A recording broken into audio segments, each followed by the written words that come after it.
Thank you so much for agreeing to share your oral history of the recollections of your experiences while a teacher at Chestnut Grove Elementary School. This project is being funded by the Conservation Fund. So, would you please state your name? My name is Jacqueline Carr, Steele. All right. So, what years did you teach at Chestnut Grove Elementary School? 1960 to 1965. All right. And what subjects or grades, what grades did you teach? I taught first and second grade combination. Okay. So let's go back to the beginning. How did you come about being a teacher at Chestnut Grove, and what do you remember about your first day at school? Ooh, long time. Um, the way I became a teacher at Chestnut Grove is because I knew the principal, Junius Campbell, because we both were Presbyterians and we visited each other's church often. And when I needed a job, I contacted him, and it so happened that he had an opening, and it was first grade. I knew nothing about first grade, second grade, or anything, and he hired me. So, what made Chestnut Grove different from other schools at that time? Um, I don't really know because I hadn't been in any other school except to do my student teaching. All right. Can you walk through a typical school day? What time did it start? What were the routines? And just in general, how did the day go? School began at I think around 8:15 in the morning, maybe 8:30. I'm not really sure. And I had first grade, so I didn't connect with the other teachers much because I was interested in my first and second graders. And What kind of materials did you have in the classroom, like books, or is there anything you wish you had had that you didn't have at that time? no, because at the time I didn't know what I needed because I'd never taught first grade before, so I didn't know what I actually needed. But it was because of Miss Houston that she carried me through at least the first couple few months as to what I should do and how I should do it. Tell me about the students. What were they like, and are there any who still stand out in your memory? The students, they were the sweetest little people I had ever seen. They were well mannered. Um, they were just cute little people. Uh, yes, I'm in contact with Alice Davis. Uh, she's the only one, but I have talked to a couple of other people. I don't remember their last name. Okay. Do you remember any moments when a student made you especially proud? Yeah, all the time they made me proud, especially Alice, because Alice was a smart, very smart person, and it didn't make any difference what you give her. She would know it the next. She would work on it until she would know it the next day or the day after. And I remember that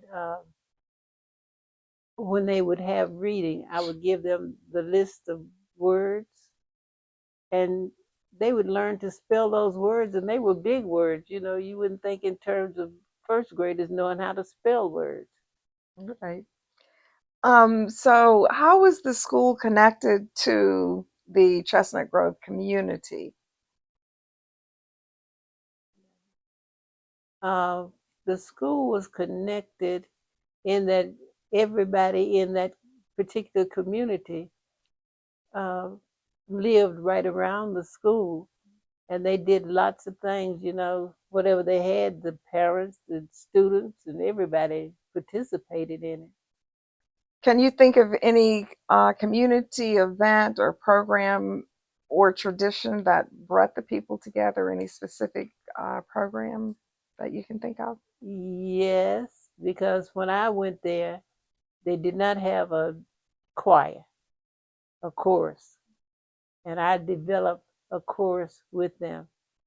And they were such beautiful people. That's where I had Wesley and a lot of his people, because usually the second semester I would do the eighth graders because I was trying to get them ready for high school and get them prepared. And I developed a oratorical contest, which we would have every spring. And they loved that too because everybody was excited about learning poems and learning how to speak and things like that. Okay. What were some of the biggest challenges that you faced as a teacher?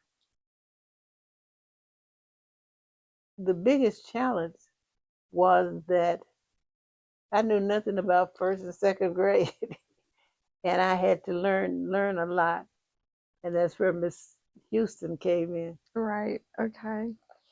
And a lot of my students, I became close to them, especially the girls, because each weekend, or maybe every other weekend, I would bring one of the girls home with me to spend the weekend, and they loved that. Okay, I'm sure. I was like a second mom. All right. Did you see any big changes in the school or the community during your time there? No, not really. Okay, you were not there when integration came to the school system, right? No, Okay. because I left in '65, I think it was. Okay. All right. So, moving on, looking back, what are you most proud of from your time at Chestnut Grove? I am most proud of my students because they were eager to learn and they were not discipline problems. And I was just proud of them all together. Are there any life lessons that you took away from those years? Um, yes, that because of some of the students in that class is the reason I went into teaching special ed, because there were quite a few students that were slow in learning. At the time, I did not know why. But then as I went into school, after college school, I learned why, and I changed my major. All right. What do you want young people today to understand about the history and the spirit of Chestnut Grove?